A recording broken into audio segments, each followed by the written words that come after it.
Live. Everywhere. On netrootsradio.com.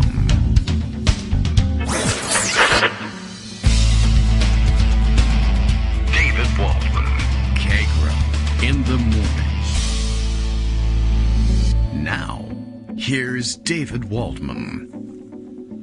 Hey, good morning, everybody. How you doing? It is Tuesday, February 8th, 2022. Time for another show. Time for me to realize once again that the show sounds entirely different in my new headphones. Actually, I wonder if it has to do with these are really good at blocking out the outside noise. Of course, today there's a lot less outside noise as the entire production crew at Kagro in the Morning World Headquarters is out for the day, out and about, living a normal life. So for all the people who said that there was no normal life and we have to return to normal, I don't know. My kids are going to school and the rest of the production crew is out at the office for a regular, it's not entirely normal life. They're not there 5 days a week anymore, but once a week anyway.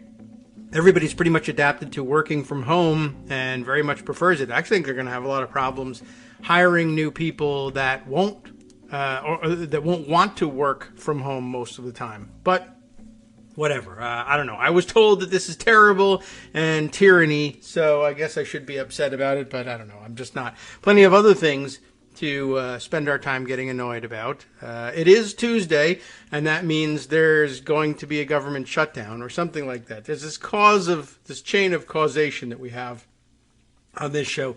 It's Tuesday. That causes Joan McCarter to visit. And as far as I can tell, Joan McCarter visiting the show causes threats of government shutdown. But I think that the causation probably lies elsewhere. I'm pretty sure that Greg would tell us that was the case. Correlation, yes. Causation, no. It's just, of course, the fact that we only talk about the government shutdown when she's coming around because that's something that she's been running around like a chicken with her head cut off telling you about since the start of the Trump administration, and really even a little bit before then, as Republicans obstructed everything it was that the Obama administration was trying to do. We became dependent on this weird boom and bust cycle. Anyway, good morning to all. Bill tweets this from Portland, Maine, as a means of kicking us off. Kagro in the Morning is live now. Sad to see, it says here anyway, that Kagro X, that's me, your host, got snubbed for an Oscar nomination yet again. It did. I didn't even realize. It's gotten so routine at this point, I don't even check. I don't know when the Oscar nominations are, but I think I probably should have been offered one for something. I'll think of a category. Let's see. Just spitballing here, Bill says, but maybe he'd have a better chance if this radio show was a movie. Well, maybe. Radio shows have been turned into movies before. It's entirely possible. And you can turn almost anything into a movie or at least a mini-series on one of the streaming services these days. That's what I've found to be the case. All right. Well, let's see. Speaking of, I guess, awards ceremonies, it wasn't an award or anything. And it might be a fake thing. I got a notice last night, an email from one of those apps that measures the metrics of ratings of different podcasts, et cetera, et cetera. And each one of these things I keep thinking is like one of those scams. I don't know whether it's really a scam per se, but you get those things in the mail if you have kids in high school. And it's getting near time for them to graduate, and you get one of those things where they'll sell you a book that lists your kid in the national, there was once upon a time a national who's who among high school students. I think that was back in the early to mid 80s when that was me, when I was the high school student.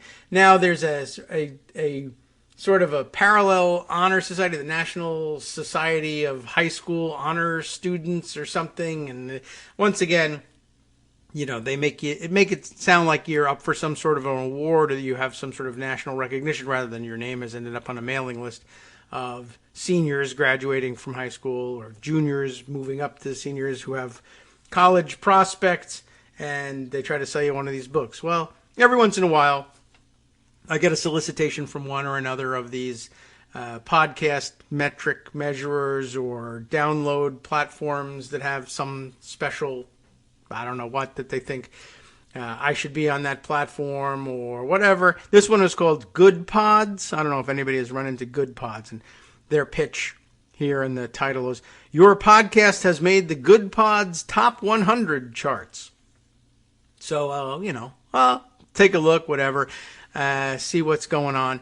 And, it's a pod rating service, and you can listen to podcasts on their platform and make lists of the one you listen to and force other people to figure out which ones you listen to by looking at you tweeting about which ones you listen to, but branded for Good Pods. You know how it goes.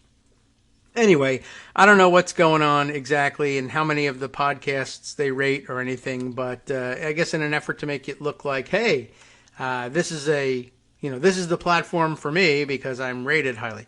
So I don't know. There's a billion podcasts out there, so it was nice to see. Let's see, we're rated number 20, according to nothing in particular, in the top 100 news commentary chart.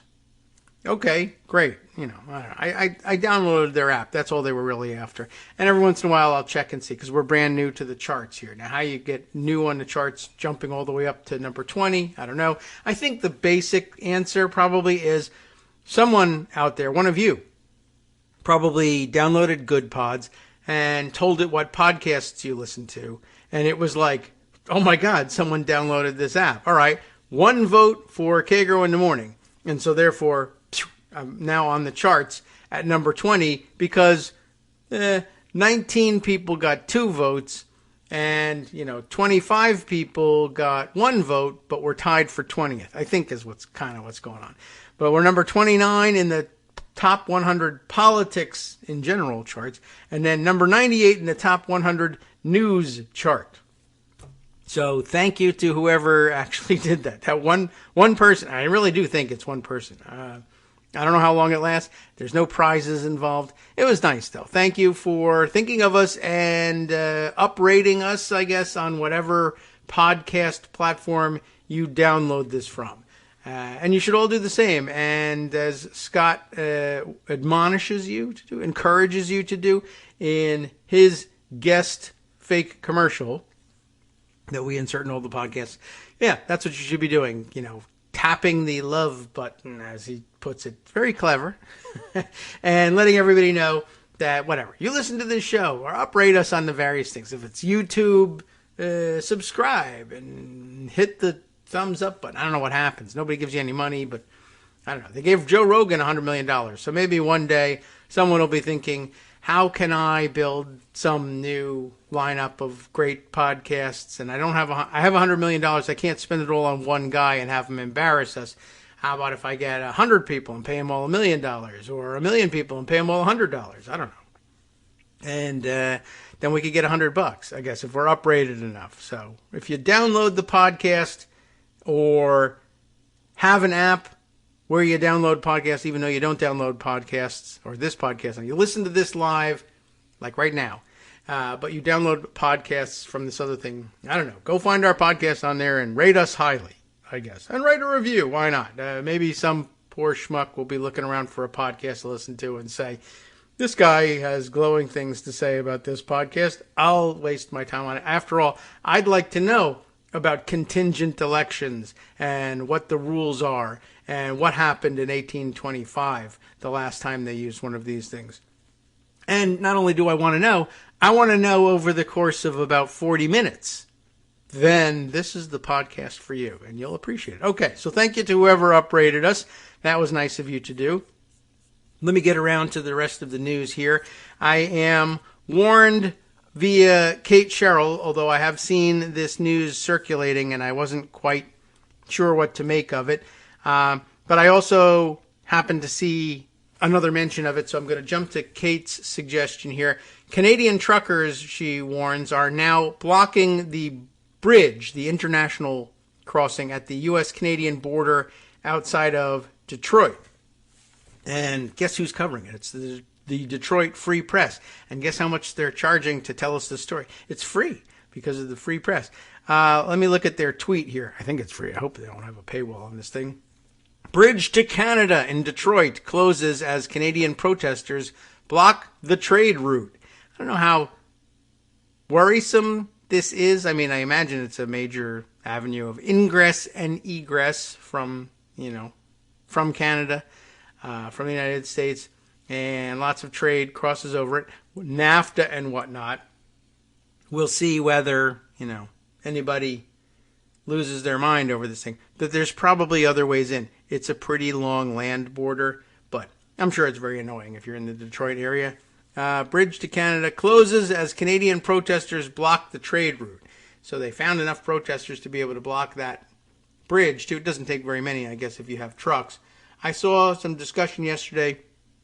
By the way, a couple of tea breaks in today's broadcast as usual. Very nice. Thanks, Scott. He sent me another box of tea. Giant box, too. Thank you. Where was I? Yes, blocking the bridge. So I found out yesterday, or we saw a discussion yesterday, that apparently they are parking their trucks all over the place and snarling traffic in Ottawa, not just blowing their horns and setting off fireworks, but now they're parking purposefully in the middle of an intersection and just leaving it there. And I saw some discussion of on Twitter last night. I guess I retweeted some of them. I'll have to search out. But, some aerial photographs of snarled traffic in the area, and word that it was going to be very difficult to tow those trucks out of there because of the way they parked them, and that they would require, heavy machinery to do the lifting. Here we are, the CBC Ottawa Twitter feed noting, removing trucks could be almost impossible, say heavy towing experts in the area. We could read the story, but I mean, all you need to know is they're blocking traffic. Although I really only see, I see the truck parts of these things, but they don't have the trailers with them, which is interesting because you're much more effective at blocking things if your truck is gigantic, as if you had the whole full rig. But nobody was crazy enough. Those rigs are, one, valuable, two, usually used for shipping goods. The shipping companies don't want those things off with their independent contractor truckers who are going to waste a week or more sitting around in Ottawa and not moving any goods. So they don't have the trailers to use to block things. But, they're leaving their cabs in the middle of the intersections. That doesn't look that terribly difficult to tow. You got to tow a couple of cars out of the way in order to get to the trucks. And again, it's mostly cars. So the protest doesn't appear to be actually mostly truckers, and it's really not that many of them. But they are an annoyance, and they got to do something about it. I don't know what's so impossible about towing them. They tow trucks all the time. Maybe they don't have that many heavy-duty tow trucks around. Although I did wonder, it says here, almost impossible, say, heavy towing experts. What do the heavy bulldozing experts say? What do the heavy industrial strength forklift people say? What do the military airlift helicopter people say about clearing these things? I don't know. I guess maybe they could be replaced quicker than they can be towed away. That could be something. Anyway, now they're blocking this bridge. That's an article I think I probably will read, but I'll read it also in conjunction with a couple other things I saw this morning. Did we get to this yet? Let's see what's in the Free Press. The bridge to Canada in Detroit closes as a pop-up gets in the way. They're blocking the bridge to this story with pop-ups. Bridge to Canada in Detroit closes as Canadian protesters block the trade route. Emma Stein says for the Detroit Free Press, an ongoing protest in Canada over COVID-19 vaccine mandates. And they keep insisting that that's not all it's really about, but that's all that's the only premise they have. The rest of it is yargle bargle anger thing. And it's looking more and more, as we kind of hinted yesterday, like a interference operation from Russia. Not, like, oh my God, Russia's doing everything. But I have a feeling that they may have seeded it might even have been an organic protest to begin with, but they may have latched onto it and seeded the Facebook site with a troll population to make it look like it was going to be an enormous uprising. And that got some of the people who were organically excited about being part of a mass movement and, fanned the flames. Anyway, and I have seen a couple of people warning, now's a great time for creating these sorts of diversions. You got the Olympics on the one hand, and the controversy swirling there. You've got this mess in Ottawa and threats to spread it around the country, around the world, into other countries. Good distraction for, whatever move you might be planning in Ukraine. That's always a possibility. Anyway, protesters blocked traffic on the largest international suspension bridge and prevented motorists from passing with signs calling for an end to the mandates. The bridge to Canada in Detroit has been closed. According to the Michigan Department of Transportation, and motorists should use the tunnel rather than the bridge, or head to the Blue Water Bridge that goes from Port Huron to Sarnia, Ontario. I don't know if I'm pronouncing any of those things correctly or not, but there's a lot of crossings. So, okay, I'm sure it's annoyance.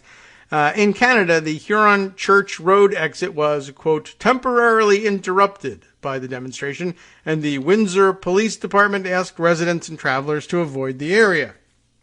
And here are some tweets of them doing that. Greg Ward, president of the Detroit-Windsor Truck Ferry, has been in the border crossing business for 30 years. He says the bridge closing is unprecedented. He said the last time he can remember it fully shut down over a demonstration was in 1990 for the independent truckers protest. So I guess they've thought of this before. The bridge is used to transport goods for trade, and businesses often rely on getting their deliveries on time, he said. That's often true. Now, those businesses, especially in the auto industry, won't get their supplies when they need them. They usually get their goods just on time.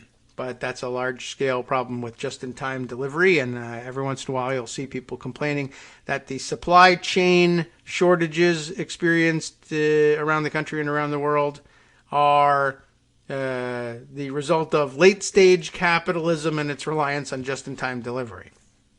Could be. This will be another example. Whether they're right or not, they'll use this as another example. They usually get their goods just on time. It all depends on how much inventory they had and if they anticipated this, Ward said. I know there was an expected slowdown. I would bet most people didn't think there would be a complete closure.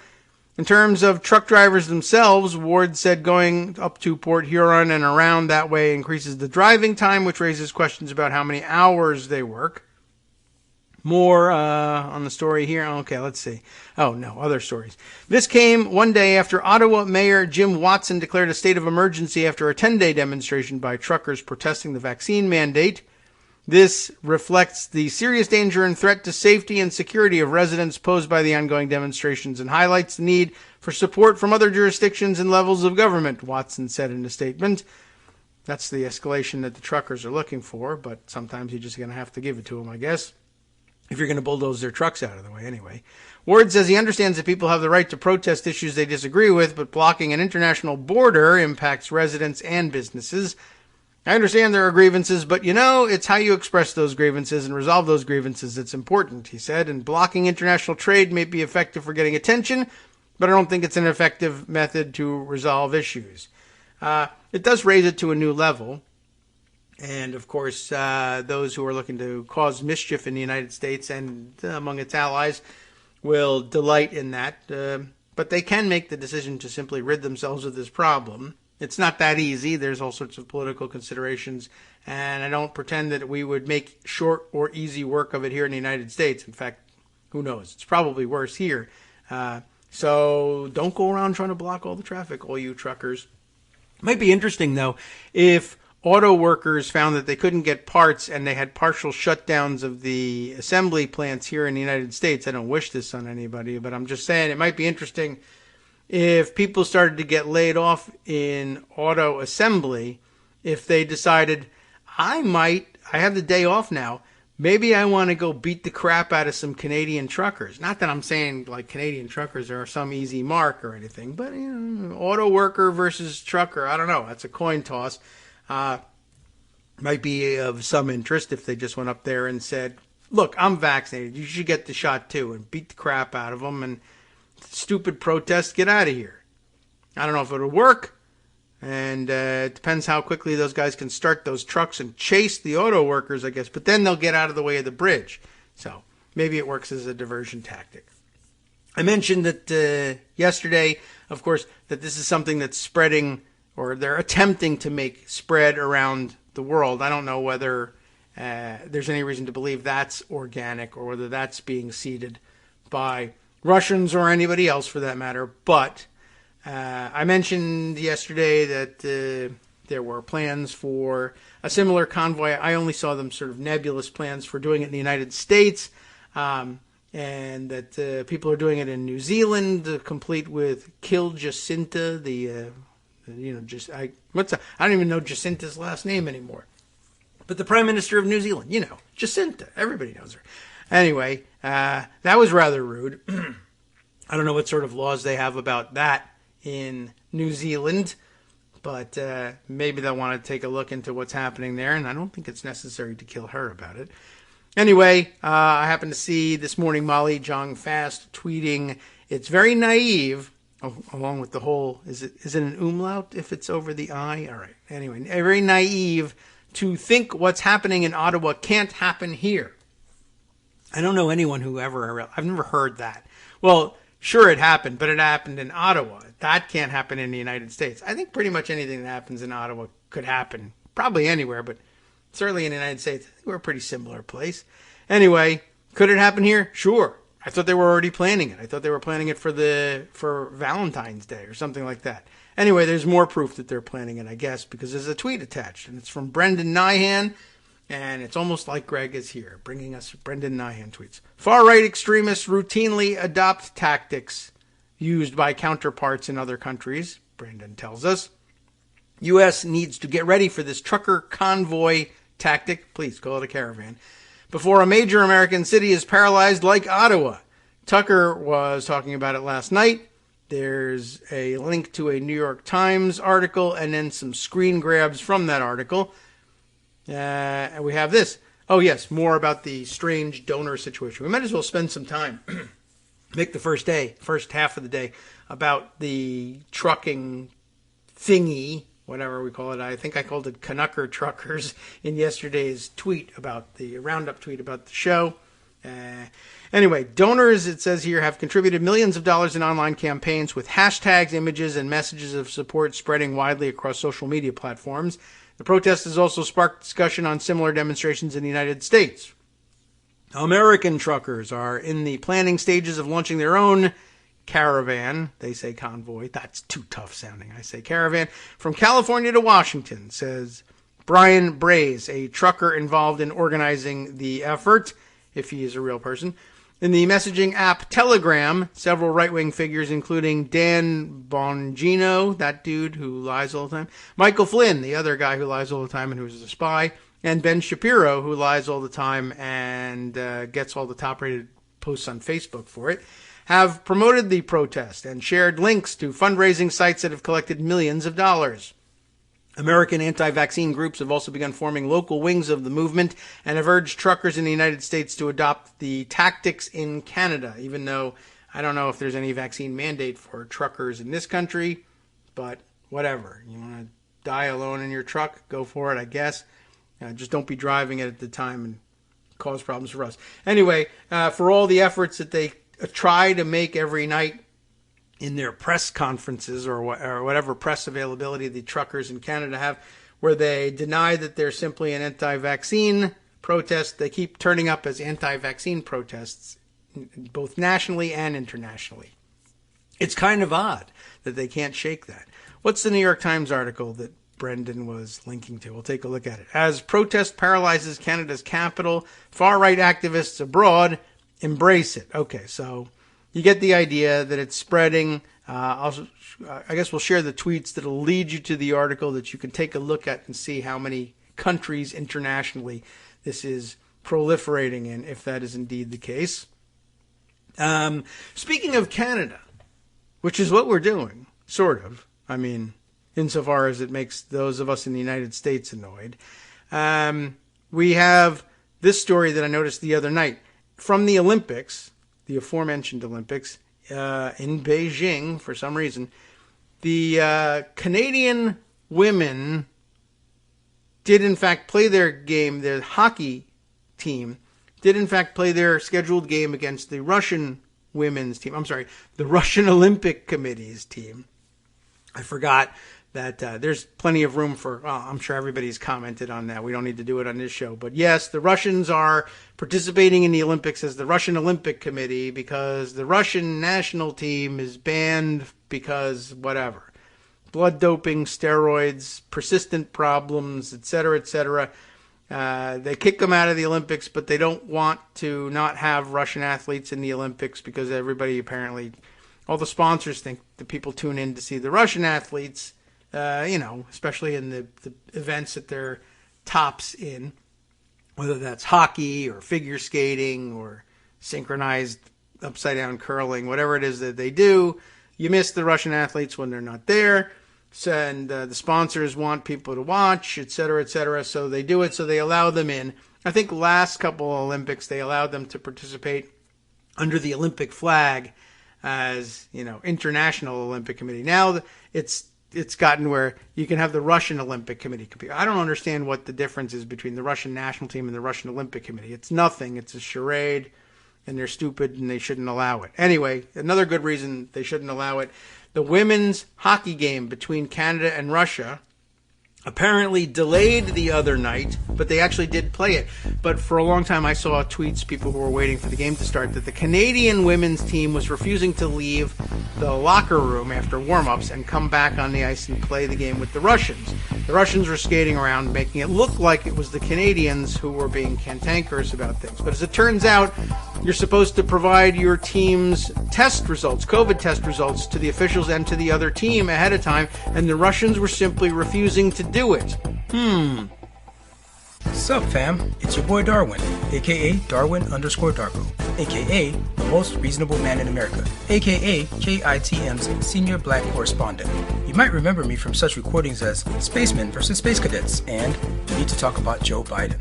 Today, I want to bring you good news about that thing you've been struggling with. Do you suffer from giving too much of a damn? Do you turn on the series of tubes and find yourself outraged at the particular way some news organization strung some sentences together only to realize, nope, this is not some fictional hellscape? Well, guess what? You no longer have to accept the life of giving too much of a damn. You can do something about it, because even you, yes you, can be a show contributor. Now I know what you're thinking. Hey, Mr. Most Reasonable Man in America, I'm not some professional podcast talking guy. Don't worry about it. Do you have a smartphone or some other electronic recording device? Well, that's all you need. You too can have a segment where you can read us an important article and give us your take. Read one of your own original essays, or even just give us your commentary on something you'd like to share that's important to you. Fair warning though, side effects may include general punditry, having opinions and hot takes, getting stuff off your chest, and hearing your own voice. If your recording lasts longer than 5 to 7 minutes, please consult kagrox@gmail.com. That's KAGROX@gmail.com.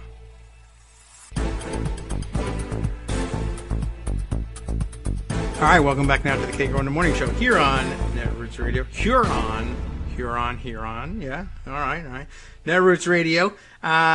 So the Canada-Russia women's hockey game did take place, and some interesting disparities in the way the situation is being described at various news outlets. But when we left off, I had told you that the news I saw the other night was that the Canadian team was refusing to come back out on the ice because they had not yet been delivered the Russian team's COVID tests, and there had been word over the past couple of days, the preceding few days, that the Russian team members were in some significant numbers testing positive.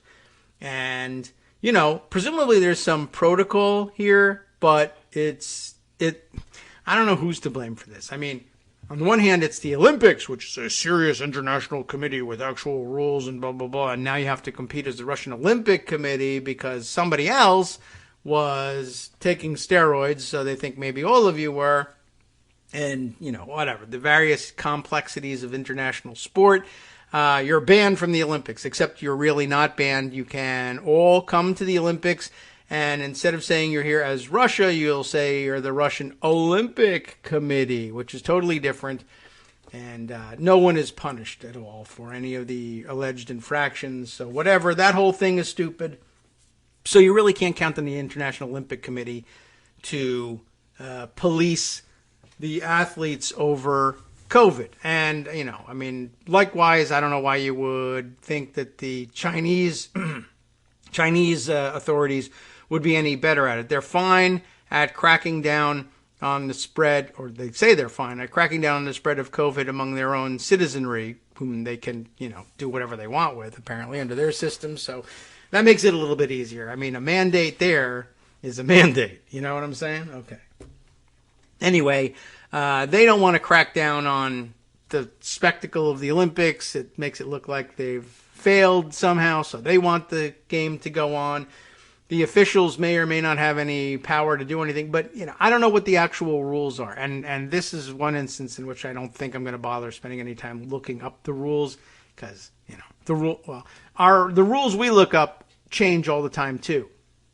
But at least there's some basis for stability. I don't think the IOC, who knows? And I don't know whether they publish their rules anyway. But I would have guessed that a system in which you're supposed to produce the tests for your team and give them to, I guess, the officials and also the other team, that if you just refuse to do so, my guess is that your incentive for doing it is, well, if you don't, you're disqualified and or you forfeit your match or game or whatever is going on, right?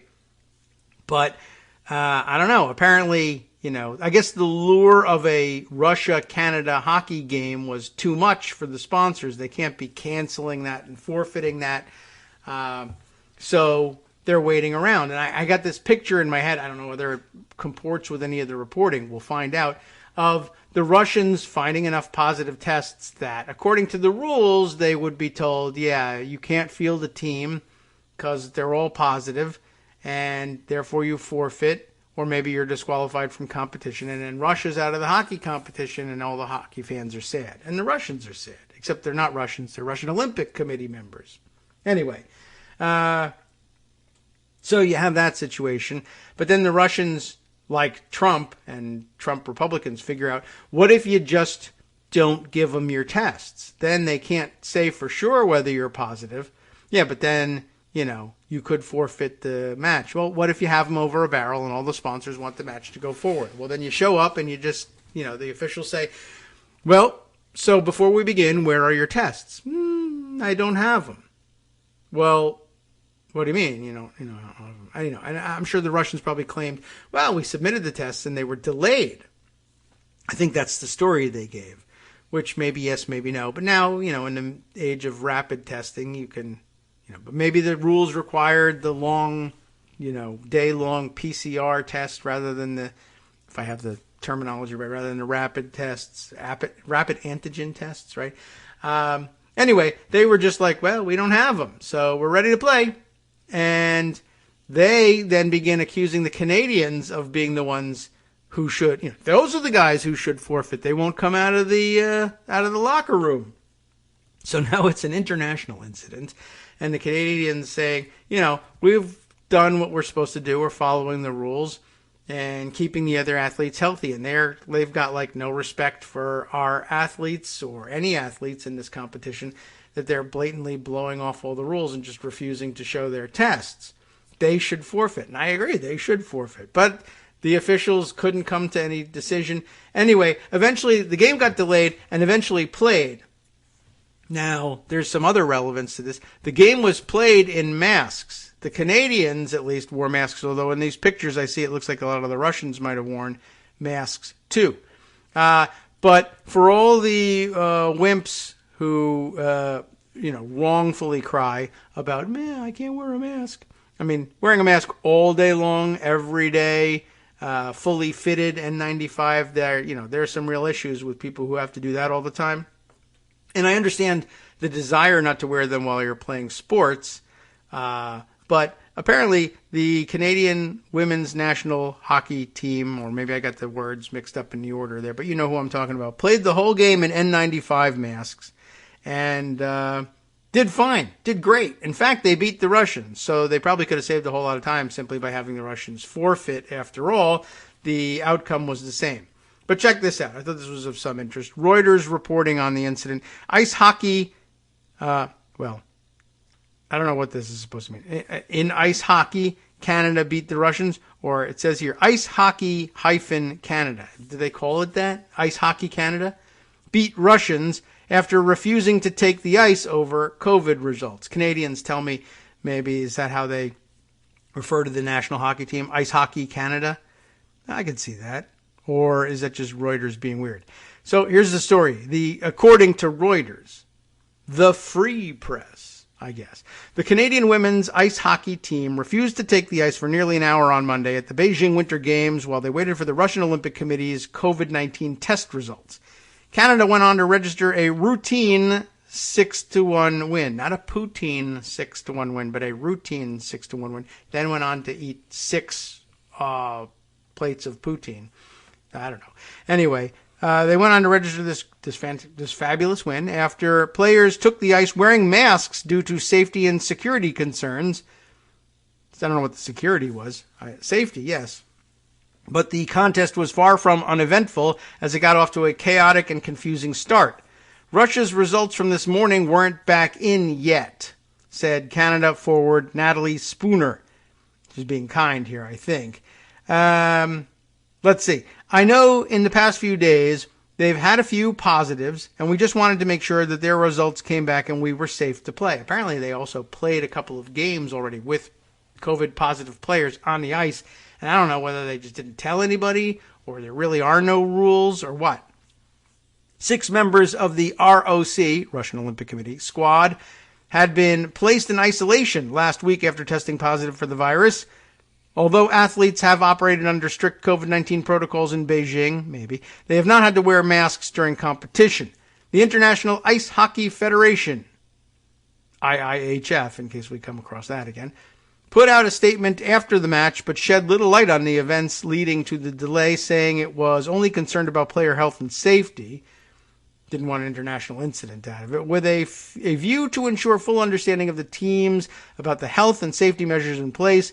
The start of the preliminary round game between Canada and ROC was delayed by an hour, read the statement. Out of caution and concern for the health and safety of the players, the IIHF agreed with the participating teams to play with masks on, rather than just say, hey, these are the rules and you're out. The ROC skated onto the Wukesong Sports Center ice for the introductions, but were left standing at the blue line as the Canadians failed to join them. Chose not to join them, really, as was their right. When the players returned an hour later, both teams were wearing masks under their helmets. ROC players, however, removed their masks for the third period, while the Canadians continued to wear theirs, because they are biological bombs. Terrific. They said their results came back and they were all negative and said they were going to take their masks off, said Spooner.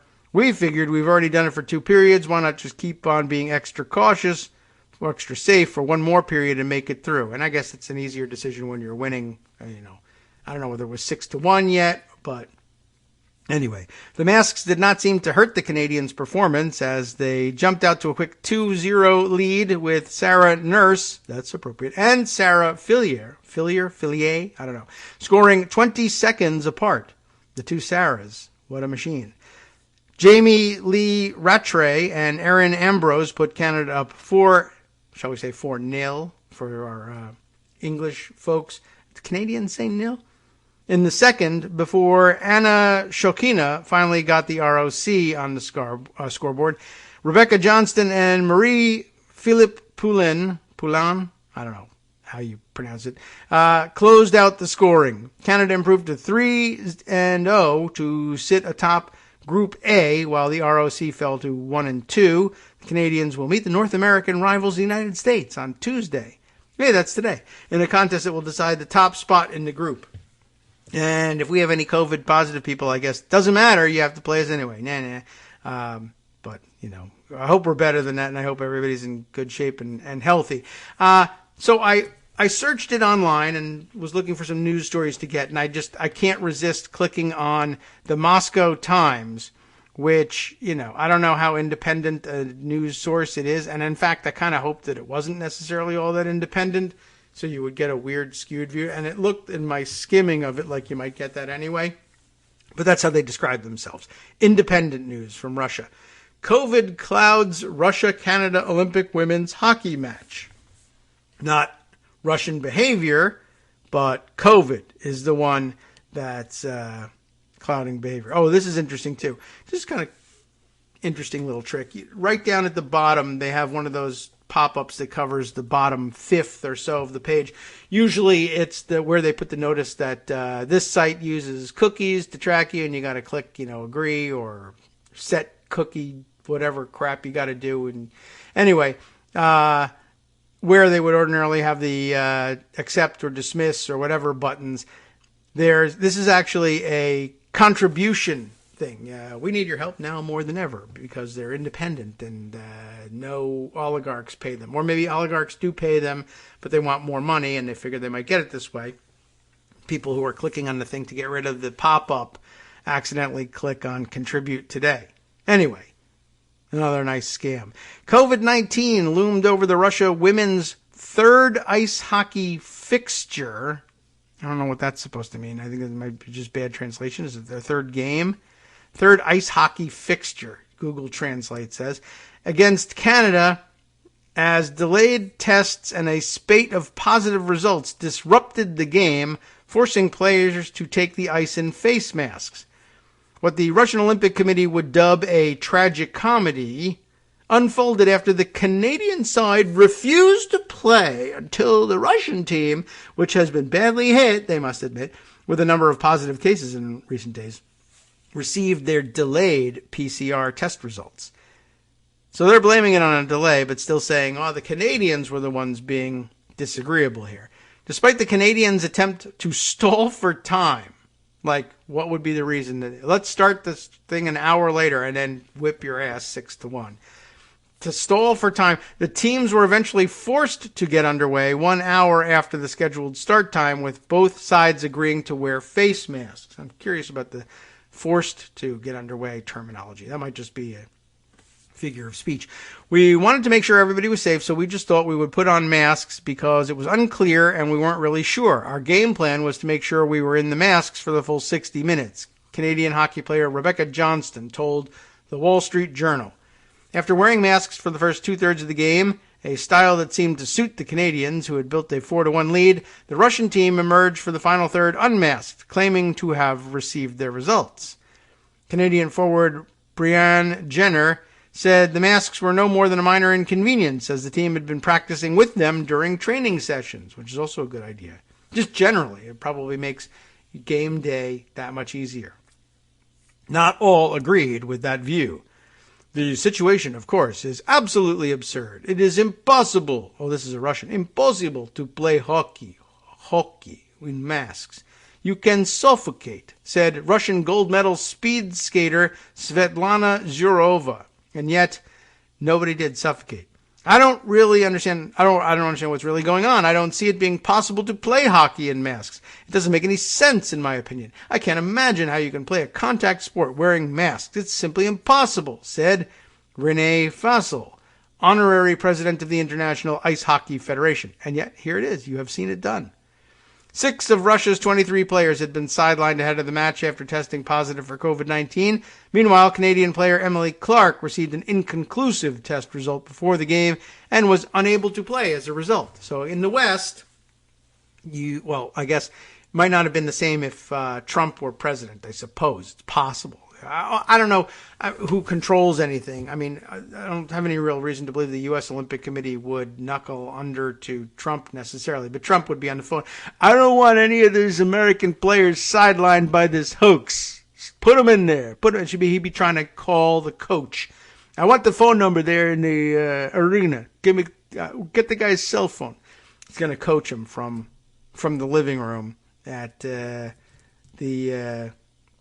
residential quarters at the White House, right? Well, he doesn't belong there anymore, so he's out. So the Canadians, they have a positive. They say, sorry, you can't play. The Russians, they get 6 positives. They say, you forfeit because you refuse to play with us. With the match finishing 6-1, a result not as disappointing as it sounds. I guess that's because Russia. I don't know. Given the Canadians 11-1 and 12-1 dominance over Finland and Switzerland. Okay, there's an argument to be made. The Russian side were gracious in defeat, of course, and heroes of the Republic or whatever, expressing a desire to keep going despite the number of COVID cases that have ravaged the squad. Aren't they heroes? Despite the fact that we all have COVID, we want you to have COVID. So come play with us. And if you're afraid to, then you're the weakling and you should forfeit. Oh, you're going to play in masks? That's impossible. Oh, it's not impossible? Oh, you kicked our asses? Well, whatever. We are trying our best, and as long as we have enough players to make up the roster, it's all good and we can play, said Russian player Alexandra Vafina. If they had showed up and said our players who are positive are not here, then they would have had a game on their hands. But instead, they just showed up and said, we don't have tests. So maybe we imagine everything okay. I don't know. My Russian accent is probably terrible, but I'm annoyed that they didn't just lose the match. I mean, they did, in fact, just lose the match. I don't want to deny Olympic athletes their opportunity to play in the games, but there is a global pandemic, and Russia is, at least it was for the last night or so, among the reporting among the most new cases anywhere in the world. Not per capita, but they're reaching their peak. Now, those Russians, of course, are not in Russia. They are in China at the moment, but they came eventually at some point from Russia. But yeah, Russia, in fact, I think registering the top spot last night. The United States on the downslope from the Omicron surge. And then over the weekend, of course, very few cases reported. And so we usually fall out of the top spot over the weekend as only, somewhere between 13 and 20 states report on any given weekend day. And then we start to pick the pace back up on Monday. By Tuesday, we're usually back on top. But these days, France and Russia posting its record highs. France peaked a couple of days ago, but also was reporting record highs. And the situation is not good internationally. We'll say that. We'll leave it at that. All right, let's see. Let's acknowledge the comment we got along the way from our friend Athena 5000, who says, my spouse is a trucker, and let me tell you, there are thousands of other truckers in the wings waiting for these fools to do this, so the other truckers can take all those contracts, right? Well, everybody else has left their trailers elsewhere and has stalled their rigs out in the middle of intersections in Ottawa. Goods are still moving, though not necessarily over that one bridge. Some truckers are taking care of it, and probably the vaccinated truckers in Canada picking up overtime and saying, I'll take the work. I don't care. It doesn't make any difference to me. So, except that it's making truckers look bad. They might be upset about that. All right, let's see. Other things that we can check in on. I did put away, maybe this is a good time to introduce something like this. And then afterwards, we can unravel some of what's happening behind the scenes. I put away this Guardian article that I guess held itself out as something of an explainer on the Canadian truck protest. Now, their pop-up is getting in the way, but I note how similar the Guardian pop-up looks like the Moscow Times one, which is actually asking for donations, although sometimes the Guardian does too. Anyway, Ottawa protests. How did the rallies against vaccine mandates begin, and what's next? I want to take a look at the news view of this, and then we could share, if we have some time, perhaps after the break, some Twitter thread speculation, which of course it's irresponsible not to do, which I think maybe takes a more expansive view and raises perhaps eyebrows, if not a few more eyebrows than the same number of eyebrows, just raised a little bit higher by those Twitter threads. Ottawa protests, how did these things begin? How did the rallies against vaccine mandates, again, that's the only thing that breaks through, begin, and what's next? Protesters occupying Canada's capital city say they will not leave until all vaccine requirements and mandates have been abolished. Also, they want Parliament to dissolve. I don't know how far they're going to get with that. For more than a week, the Century You know how they spell things there. Centre of Canada's capital city has been paralyzed with an S, but paralyzed by protesters who have blockaded the downtown area with trucks and cars. This why they don't say lorries, I don't know. I think they should go all the way in this. But it's international guardian. Anyway, city police have described the protest as a siege, and on Sunday, the mayor of Ottawa declared a state of emergency. How did this begin? In early January, a relatively unknown group called Canada Unity announced they would be annoying one particular part of Canada and causing one province a lot of trouble because of unity. But they announced that they would be launching a, quote, freedom convoy to protest vaccine passports and mandates installed by various levels of government in Canada. This group has unsuccessfully tried to launch such a convoy before, but this time things took off thanks to frustration with a new requirement. That's the difference, I guess, that all truckers crossing the U.S.-Canada border must be vaccinated against COVID-19. And they might well have a point in saying, why should we be vaccinated when the Americans aren't? That's a possibility. Not just the truckers. But where we're going, the people aren't even vaccinated. What's the point? Well, the point is you'll get sick and bring it back here. Well, there. You know what I mean. I'm speaking as a Canadian now, eh?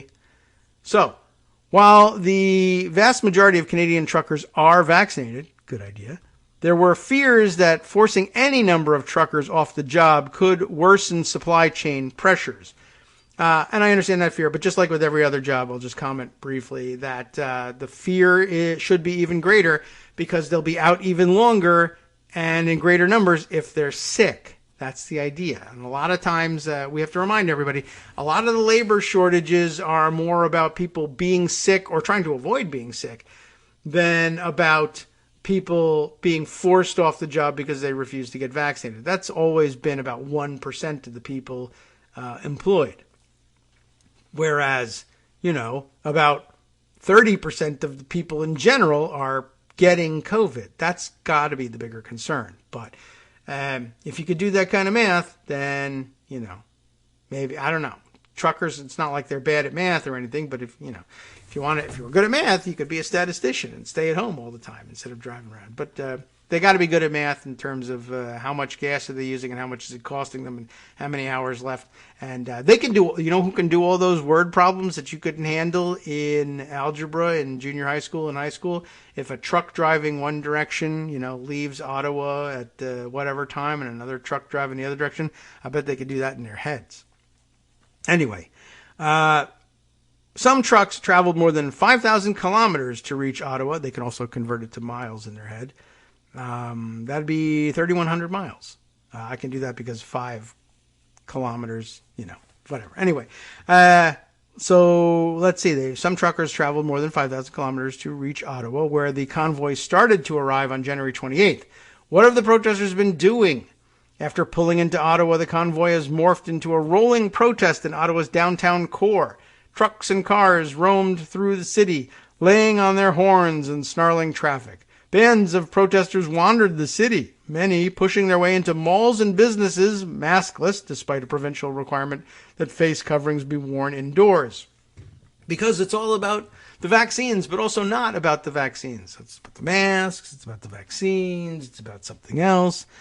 The size of the protest swelled to roughly 10,000 over its initial weekend, but then declined significantly because people went to work. And last week, the protest became an occupation. More than 100 trucks sat parked on the main thoroughfare in front of Canada's Parliament buildings. Protesters built a makeshift kitchen, and a well-coordinated delivery network brought in hundreds of jerry cans of diesel to those running low on fuel. Who's protesting? Well, there are certainly some members of the convoy/caravan who are in Ottawa to protest the trucker vaccine mandate. Caravan members raise a varied list of complaints. Canada Unity, which operates as an umbrella organization for the many of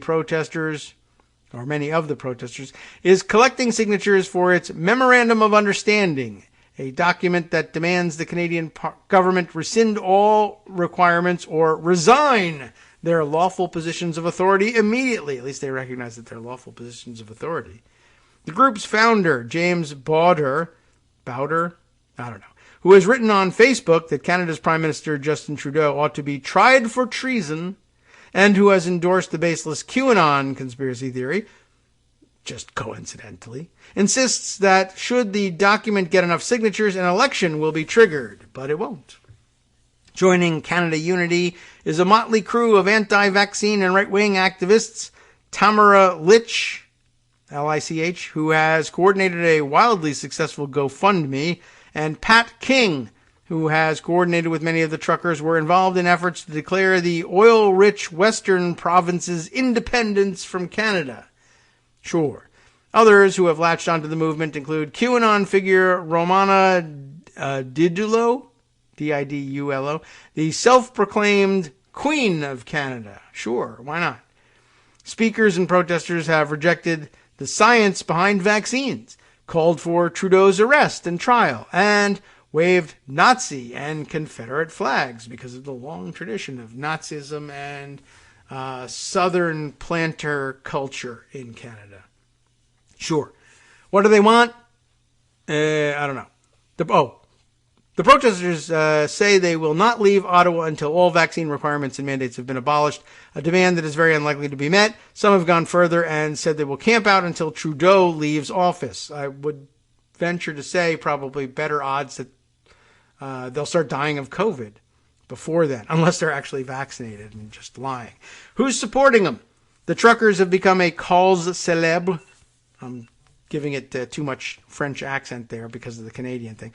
For anti-vaccine groups and right-wing influencers. Their cause has been heralded by Elon Musk, Donald Trump, Tucker Carlson, and a host of others. I did see somebody making a good comment out there. Elon Musk was apparently particularly perturbed about their not getting their GoFundMe money and losing out apparently on $9 million. And just wondering, like, isn't there must be, it's too bad there's no other way for the truckers to get a hold of a large chunk of cash, because look at how upset poor Elon Musk is. There's no way he could do anything about this, right? Or Donald Trump, but he's cash poor, really. Tucker Carlson, maybe. Nobody? Anyway, we'll continue with this story at least just a little bit longer, and then maybe try to unravel some of the stuff that the Twitter folks have uncovered along the way. The real interesting stuff after this. All right, welcome back now to the Kagro in the Morning Show here on Netroots Radio. It's the Canada show, apparently, today. What do we leave off? Oh, yes, right. All the people who are sad, the very rich people who are upset that they don't have enough money for these truckers, who may or may not be sending the money, but who are upset about GoFundMe. Bauder's Memorandum of Understanding has now collected about 300,000 signatures, while the occupiers' GoFundMe has surpassed $10 million Canadian. That's like $500,000. No, it's $7.88 million in U.S. dollars. Of that, $1 million Canadian was released to cover expenses, while the remainder was returned to the donors after GoFundMe determined the protests violated their terms of service. That decision led Florida's governor. Florida? Yeah, I know, it's not a surprise now. But if it were a surprise to me at this point, I'd say, Florida? What is Florida doing involved in something that's happening in Canada? I mean, there is sort of a historical relationship there. There's lots of Canadian snowbirds. Although these birds drive, apparently, or at least pay somebody else to drive their car down there. When I used to, as a kid, spent more time in Florida. My grandparents were living there, and we visit them all the time. It was a great way to take a nice, cheap vacation. We would see lots of Canadian license plates, though, driving around down there. Anyway, so, all right.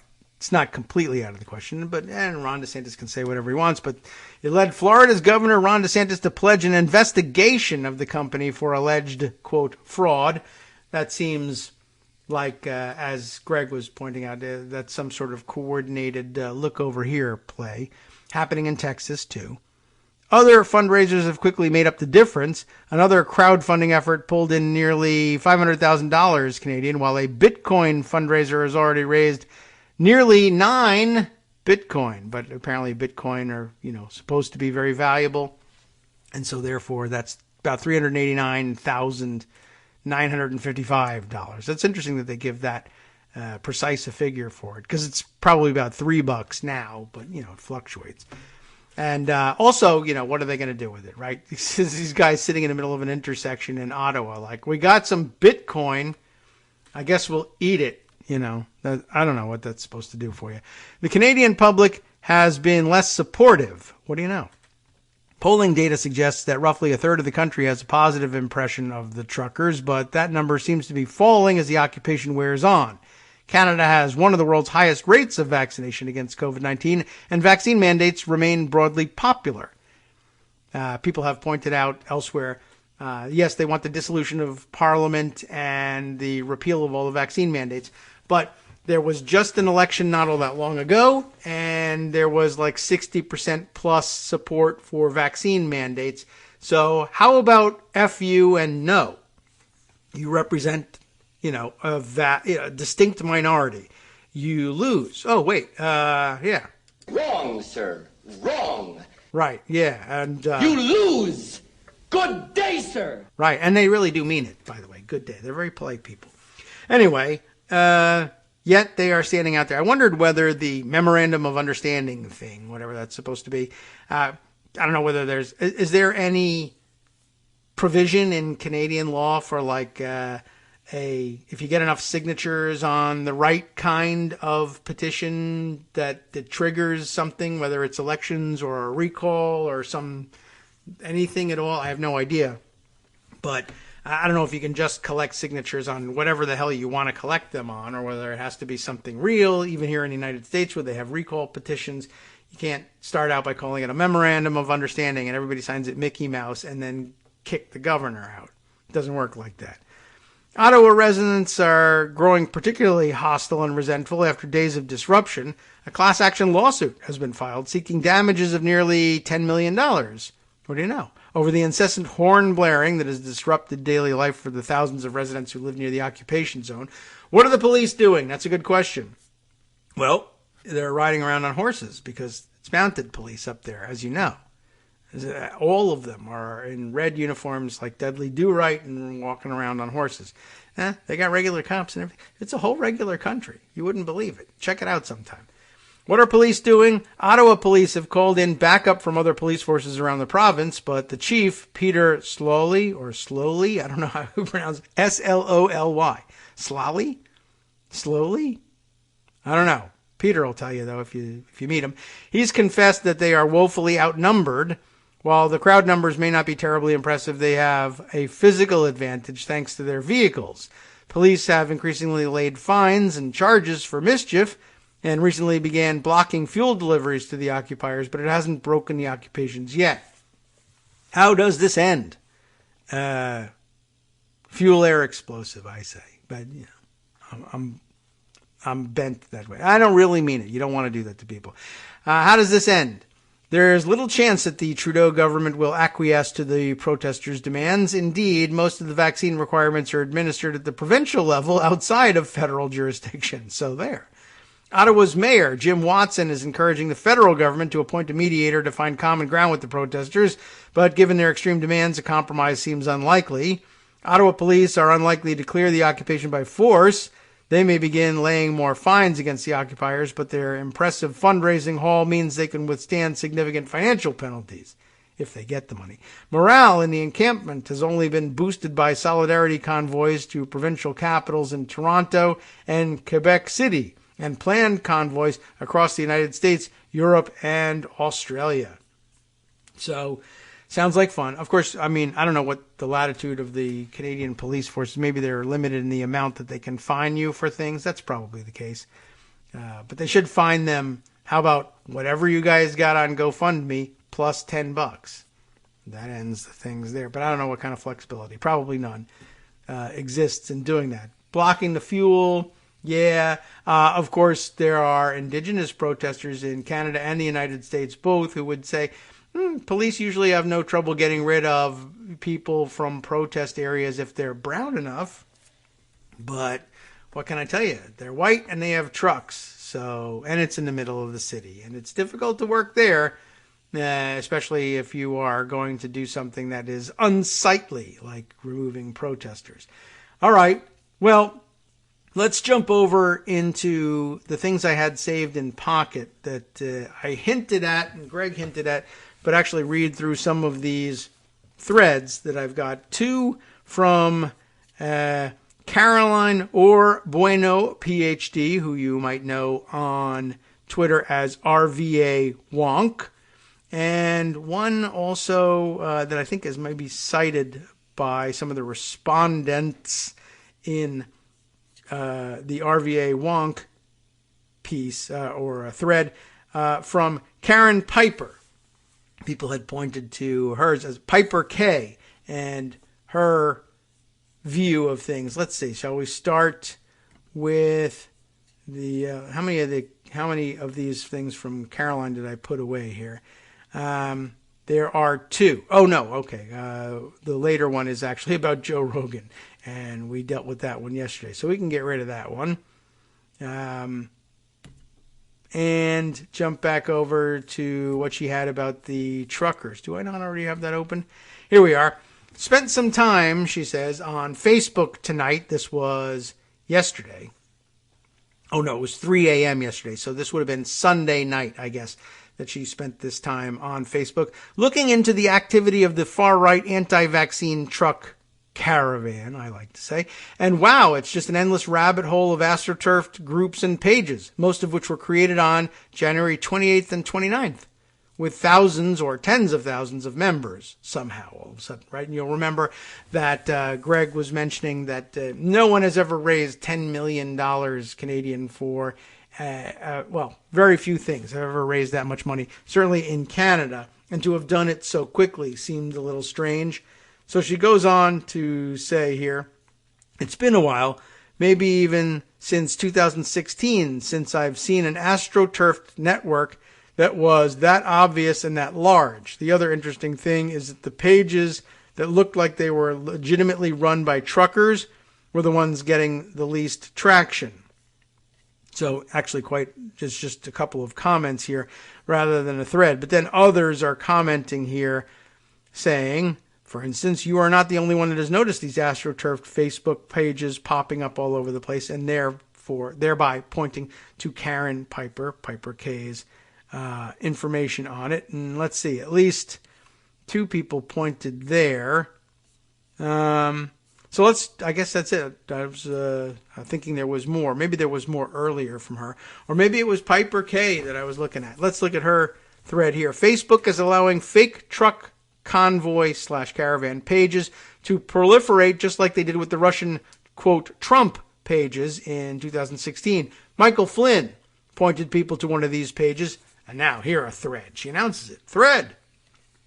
On Telegram, Michael Flynn posted a short video by this group, so I looked at them. 173,000 members. This is the group Convoy to Ottawa 2022. 172.9 thousand members in like the space of a couple of days. Really? Screenshot of it here. Here are the admins. Two are young people in St. Joseph, Missouri. Tanner, Jason, and Crystal with a K-R-Y, Crystal. Look fake, as she points out here.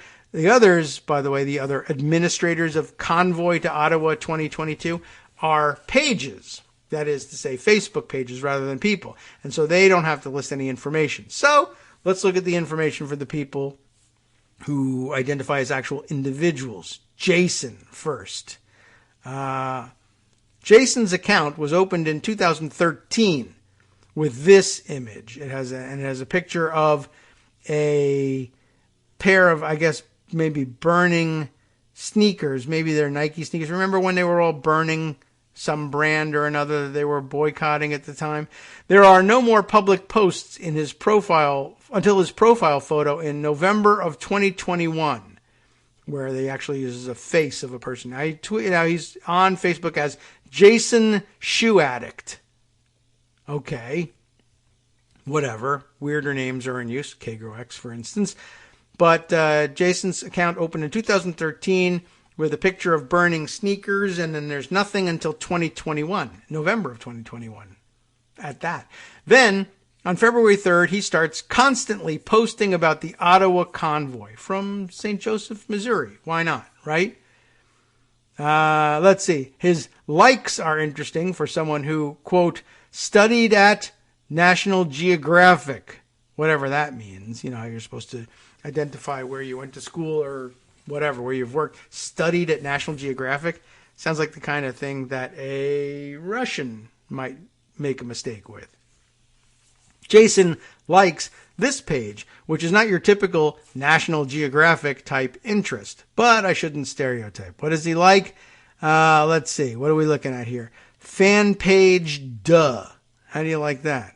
And it's all about Keek, K-E-E-K, whatever that is, and it's mostly foreign language content and pictures of teenage people doing weird things, and not really your typical National Geographic type interest. That's true. He also likes this clothing store called Genton. Oh, I'm sorry. No N in there. Get On Fleek. Get it? Get On Fleek is the name of the clothing store. What do they sell?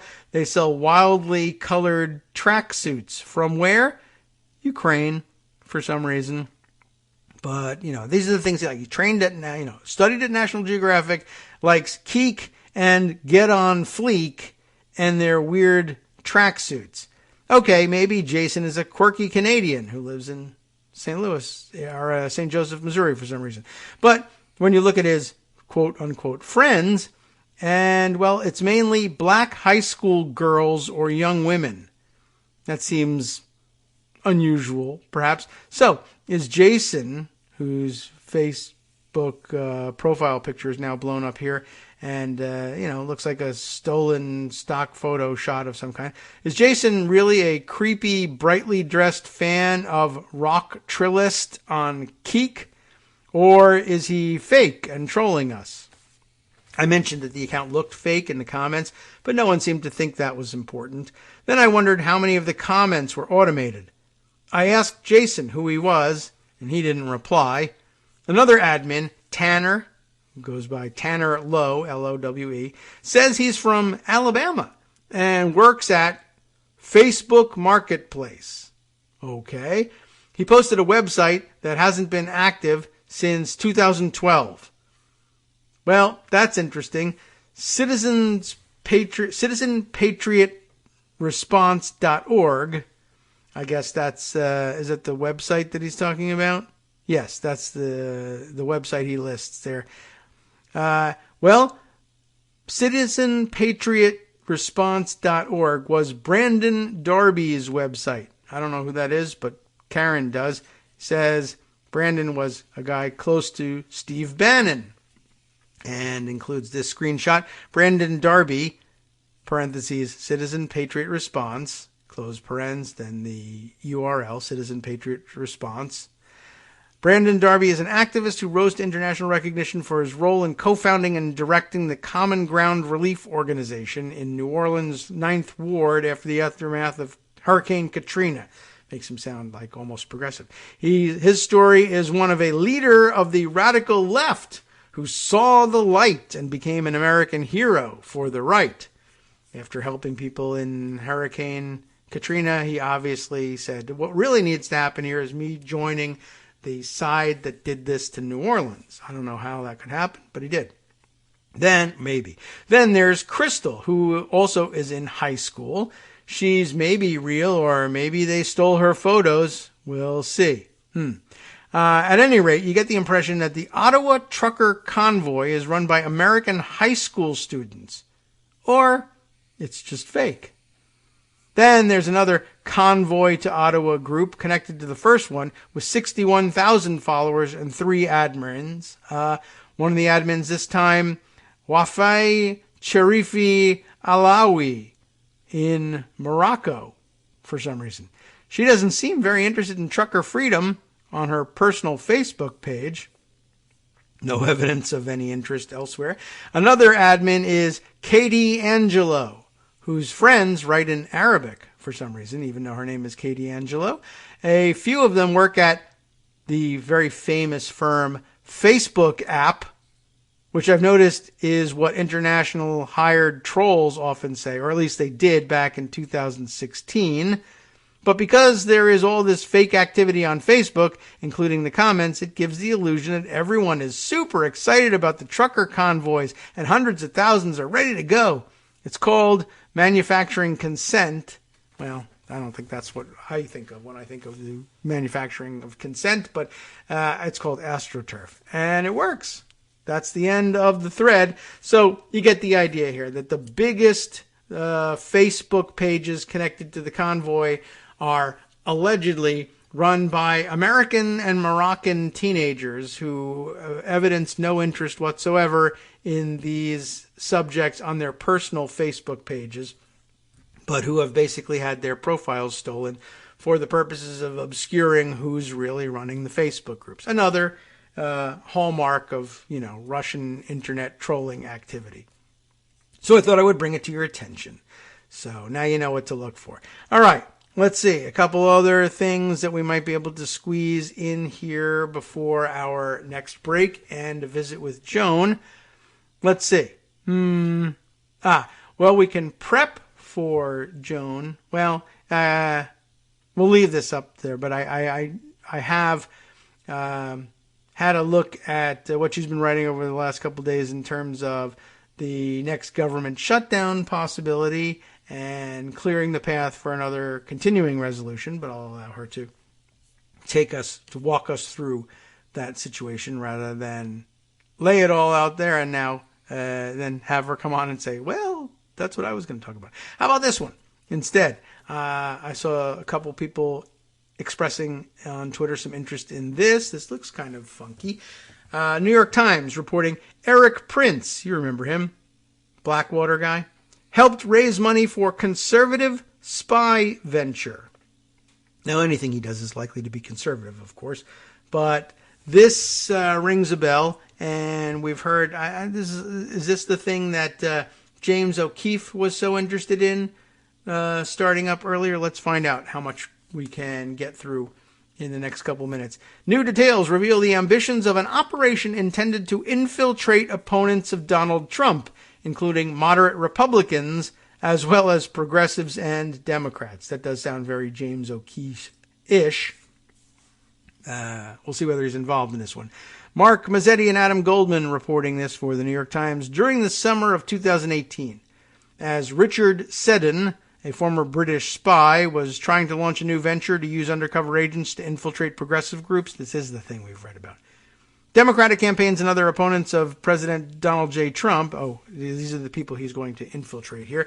He turned for help to longtime friend and former colleague Eric Prince, the private military contractor. Mr. Prince took on the role of celebrity pitchman, according to interviews and documents, raising money for Mr. Seddon's spying operation, which was aimed at gathering dirt that could discredit politicians and activists in several states. After Mr. Prince and Mr. Seddon met in August of 2018 with Susan Gore, a Wyoming heiress to the Gore-Tex fortune, Ms. Gore became the project's main benefactor. Mr. Prince couldn't be bothered, I guess. Mr. Prince's role in the effort, which had not previously been disclosed, but I think everybody guessed at, sheds further light on how a group of ultra-conservative Republicans employed spycraft to try to manipulate the American political landscape. Mr. Prince, a former CIA contractor who is best known as the founder of the private military firm Blackwater and whose sister Betsy DeVos was Mr. Trump's education secretary, has drawn scrutiny over the years for Blackwater's record of violence around the world and his subsequent ventures training and arming foreign forces.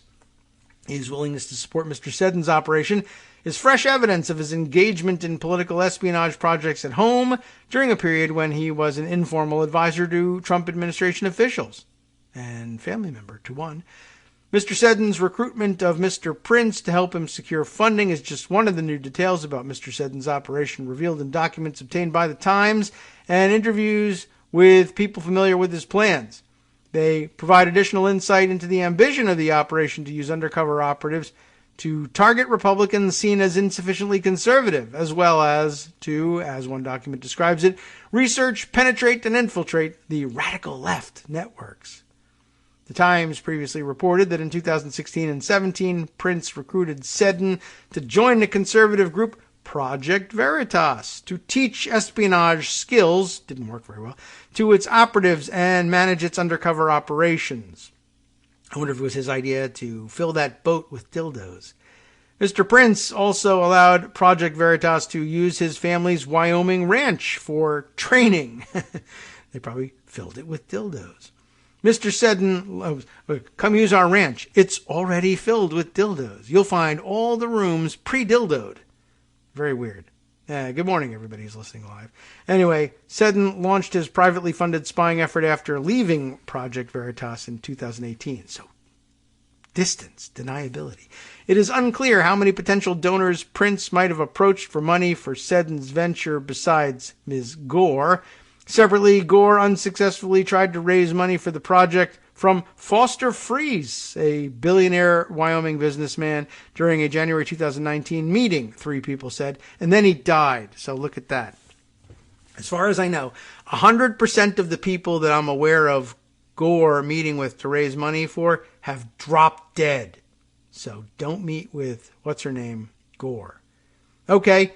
During a 2018 meeting with Ms. Gore, one person familiar with it said, Prince and Seddon said the goal of the private spying operation was to gather dirt on both Democrats and rhinos, slang in conservative circles for Republicans in name only. You know that. The plan was to begin in Wyoming, they said. Who might their target be? And expand operations from there. Over 2 years, Mr. Seddon's undercover operatives also developed networks in Colorado and Arizona. Wow, 2 years, and they got contacts in 2 states. And made thousands of dollars in campaign donations, posing as Democrats, both to the Democratic National Committee and individual campaigns. Funneling money surreptitiously to campaigns through other donors, known as straw man donations, would violate federal campaign finance laws. Mr. Prince is separately under investigation by the Justice Department on unrelated matters, according to people familiar with the case. The scope of that investigation is unclear, probably because he's a murderer, though. Prince declined to comment. Seddon and Gore did not respond to messages. Also, he might be under investigation for a secret meeting with Russian operatives in Seychelles, right, on behalf of the Trump administration prior to their inauguration. The documents give new details about efforts to manipulate the politics of Wyoming. I'd like to manipulate the politics of Wyoming, by the way. I think I need a billionaire to fund moving 500,000 people there to take over the state. You can do it with probably 100,000 in Wyoming. Just move Democrats there. Open up some sort of move your business there. Some warehousing and whatever other large labor-intensive businesses you can locate there. It's great for jobs in the area. It's fantastic. But bring a bunch of Democrats with you, and you suddenly own 2 Senate seats. Do it again next door in the other low-population Northern Plains states, and you got something going. Anyway, the documents give new details about efforts to manipulate the politics of Wyoming. While the state is currently solidly Republican, Seddon and Gore believed it was in danger of turning toward the Democrats, as Colorado has. We read about that weird fear of that phenomenon in Idaho when we were talking to Joan last week or the week before. One target in particular was, this wouldn't have been my first guess, Governor Mark Gordon, who was viewed as a rhino in some Wyoming conservative circles. I thought this would all be about Liz Cheney at this point. After Gordon won a close Republican primary battle against Friess, who's dead, in August of 2018, Friess blamed his loss on Democrats switching parties on Election Day to vote for Mr. Gordon, all the millions of Wyoming Democrats. Okay. It seems like the Democrats have figured out the way this party switched to their advantage. Okay, I messed up his quote, but who cares? He's dead. Friess wrote in an email obtained by WyoFile, a political news site in Wyoming. Why are they not saying that Friess is dead? Am I wrong about that? I thought he was dead. Well, if he's not, he should be. I don't know. I gotta look up his... Yeah, he died in May of last year. By the way, did he die of COVID? I don't remember. That would be appropriate. Is there anything in here? No. Okay. Bone marrow cancer. not COVID. But, well, who knows? Maybe he would have been particularly susceptible to a nasty version of the disease if he was already sick. Anyway, I'll just add this. Freeze added, with Trump getting 70% of the vote, it shows how the Democrats have been able to control our elections with putting on a Republican coat. Anyway, I don't know if that's true, but if so, congratulations to the Democrats, the 10 of you in Wyoming, you evil geniuses, you. Anyway, Mr. Gordon took office in January of 2019. A document that month said Seddon's operatives had identified 3 potential sources in the new governor's administration and have begun accelerated cultivations with a view to early recruitment. Well, I haven't seen any fruits of this operation yet, but I'm sure they're just biding their time. They can't figure out how to make things go Republicans' way in Wyoming. Not at the drop of a hat, you know. This takes time. We'll be right back. Hi, it's me, David Waldman, the same guy who was just talking to you a second ago. Our Patreon subscription drive is still going strong, with over 175 monthly donors who help keep us on the air. If we've helped keep you going during the pandemic, why not return the favor and help us keep going so we can all be together for the next disaster?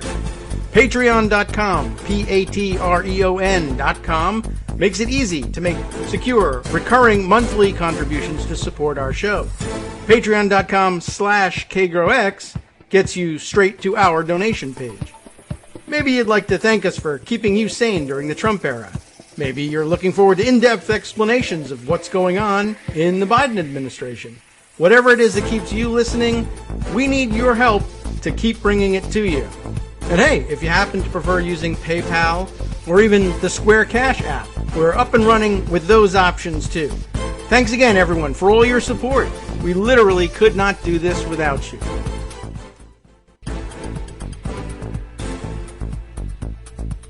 All right, welcome back now to the Kagro in the Morning Show here on Netroots Radio. Well, you know, we've got a little bit of space. We could continue with the reading of this story. I don't know how much further we're going to get, but it seems interesting. We'll get some other names to add to our rogues gallery. And should Joan shake free, we'll welcome her in at any time. Don't know what's going on there, but maybe the Democrats are taking over Idaho, and she's tied up with that. That's a good idea. I hope that's what's happening. It's apparently happening in Wyoming, or at least they believe it's happening. This is really interesting. Here she comes. Just needed to grab a drink, I'm sure, before sitting down. Maybe a cup of coffee. Hi, Joan. Are you guys taking over Idaho by any chance at the moment? Or? Sadly, no. Oh, dang. All right. Well, I thought that might happen imminently. Have you thought about starting a spy network that would enable Democrats to take over Idaho, or maybe Wyoming?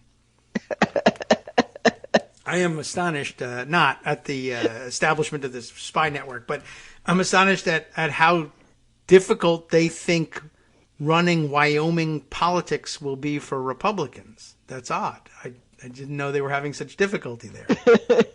It's news to me. Yeah. Well, it's always good to have a spy network on your side if you're looking to take over a place with population of, I don't know, what, 600,000, something like that?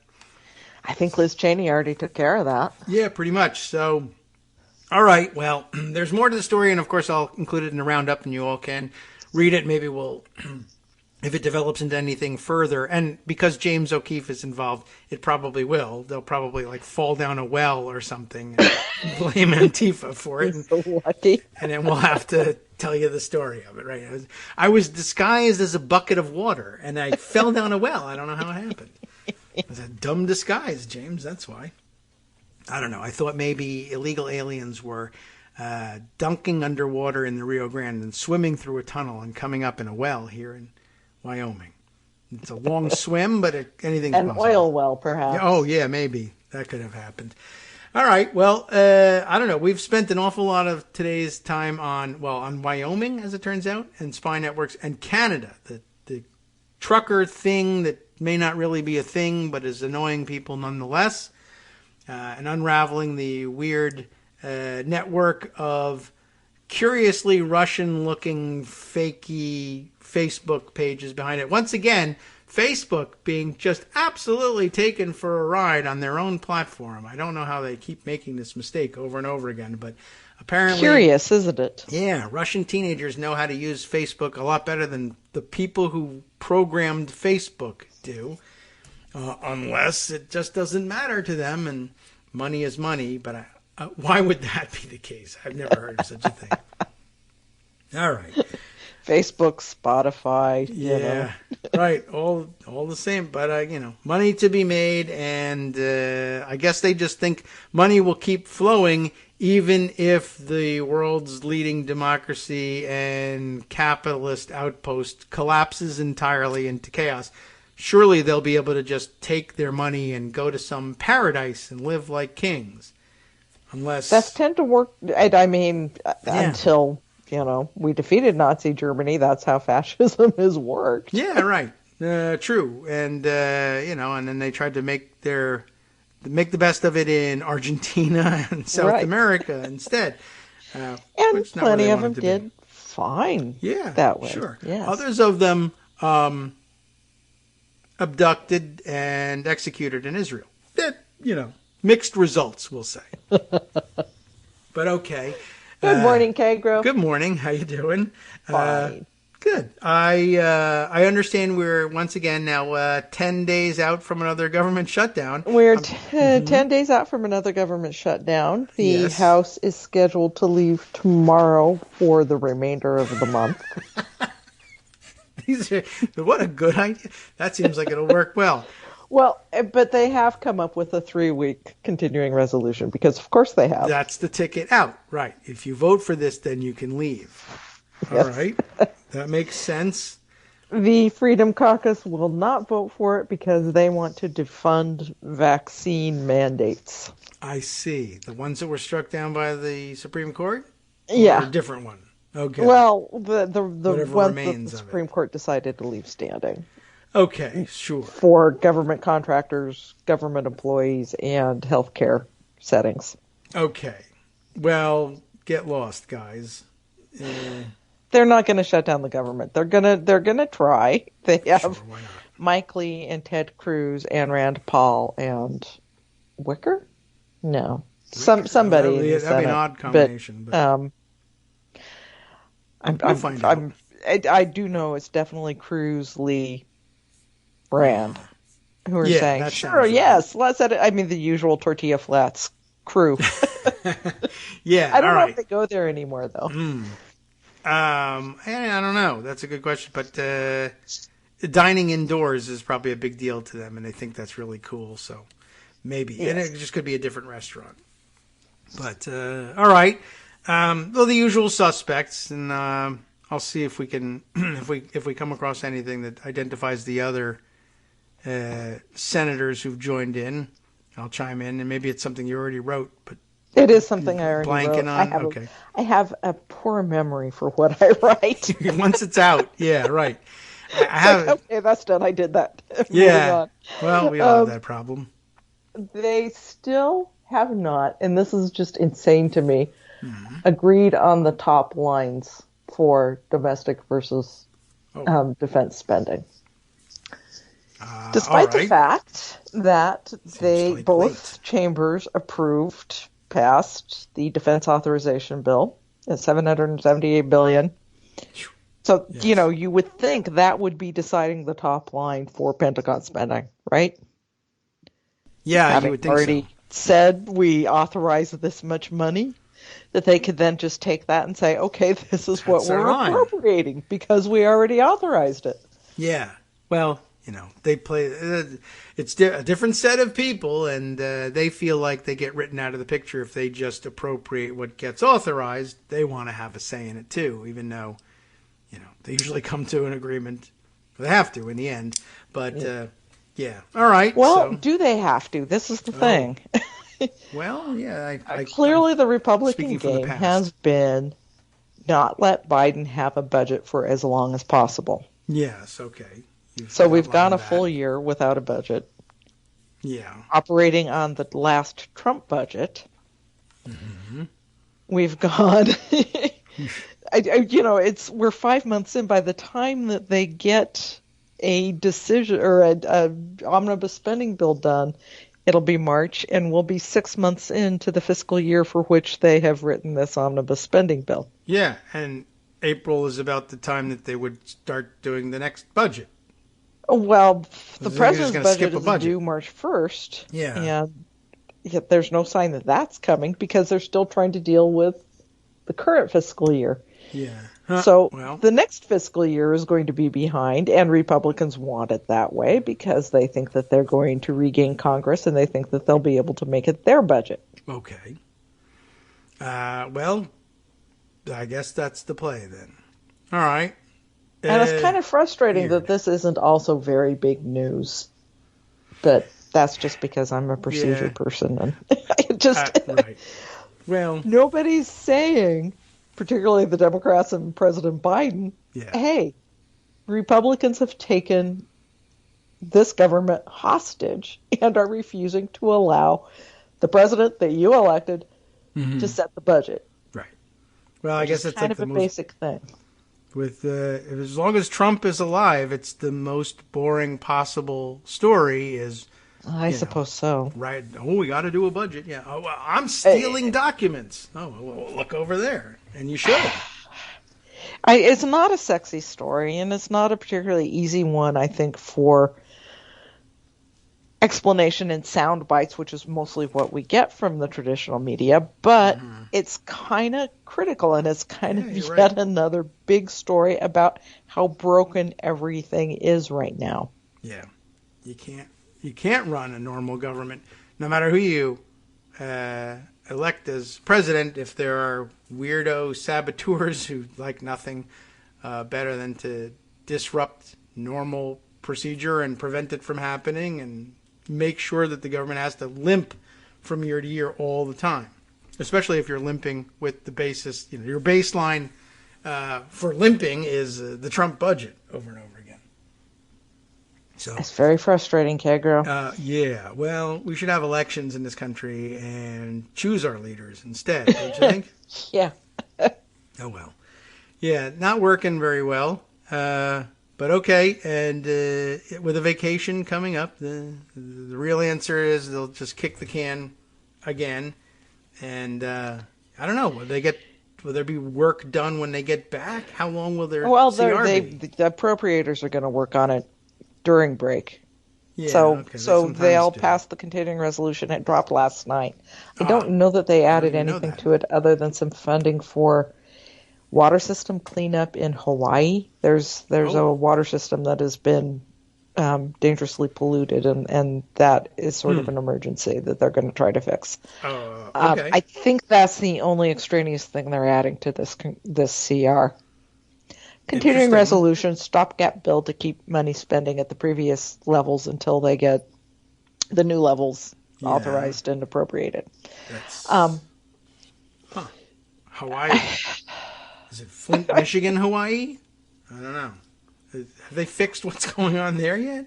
I don't think so. I guess that's what some of the money's going to go for. I just saw a brief mention of it yesterday, and I haven't chased it down. Well, yeah, all right. It's nice. It's good direction, I guess. If they can get agreement to do that, fantastic. Of course, the same rebels who insist that they're going to shut down the government will be voting no, and it won't matter to them or their constituents that you're depriving Americans of potable water. So, they're Hawaiians. You know. Do they count as Americans if you're a Republican? I guess if you have Barack Obama didn't. So. Yeah, I guess, right. But if you already have plane tickets to Hawaii, they do. I'm going. They need. That could be a factor. Yeah, right. We're going on vacation to Hawaii. That's American. After I leave, it's foreign.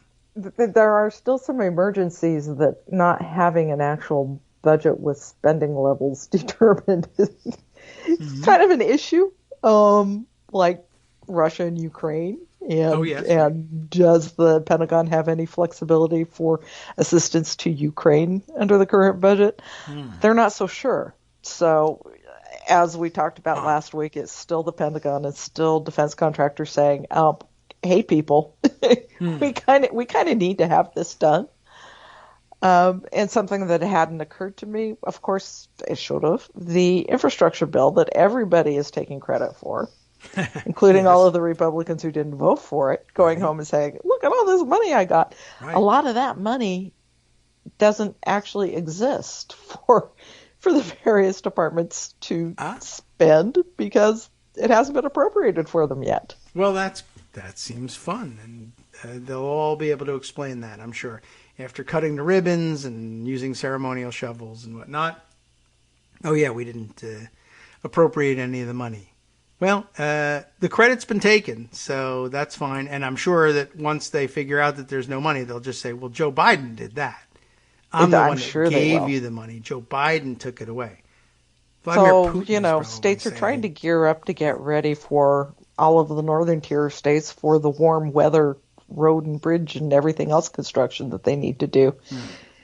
And they're not sure when the money's going to come. So they're not sure that they can do it. It's just everything is broken, Kagro. Yeah, well. Well, and then there's this other thing of a new potential Omicron variant that people are kind of worried about. Oh, is this the BA2 thing? Yeah. Okay, all right. And more on that.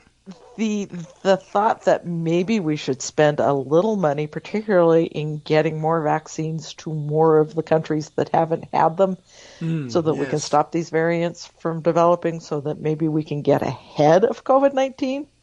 That'd be nice. That's one thing a group of Democrats wants to do in the next budget. They want to do, I think, a $17 billion for essentially overseas vaccination projects. Interesting. I'm glad that they want to distribute vaccines. It's just interesting how we have to do it in this country. And who's proposing it, too. So Democrats are the ones trying to do something about it because they're the only ones who believe in COVID as being a real thing. And yet we're stuck with, well, why don't we give a couple $1 billion to pharmaceutical companies to ship this stuff, as opposed to, Where's all my socialism that everybody's always screaming about? Why aren't we nationalizing it and saying, no patents? Patents are done. You made $1 bazillion already. Patents over. Everybody can now produce it on their own. Then the rest of the world will get plenty of vaccine. It's just that you won't get a ton of money. But unfortunately, all the wild, radical, leftist socialists are instead saying, no. We'll just purchase them from the private industry that develops them and ship them overseas, as a perfectly good capitalist would do. But, of course, they're radical socialist leftists who want communist China to take over. If you can believe both, you probably have COVID right now. So you should get in bed.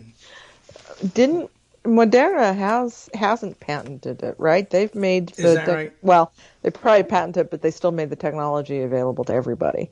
Okay, well that seems like good news. For some reason, so though, it's not resulting in the development of these big pharmaceuticals that is altruistic, if you can say that. Yes, I'd have to see. I'd be curious to know. I think that caught me by surprise. I thought it was not the case, but that may be right, and I've just missed it. It's just I'm wondering, well, where are the vaccines then? But it might be one thing to say, you know what? Hey, if you in wherever in the third world can do this mRNA lab work, go for it.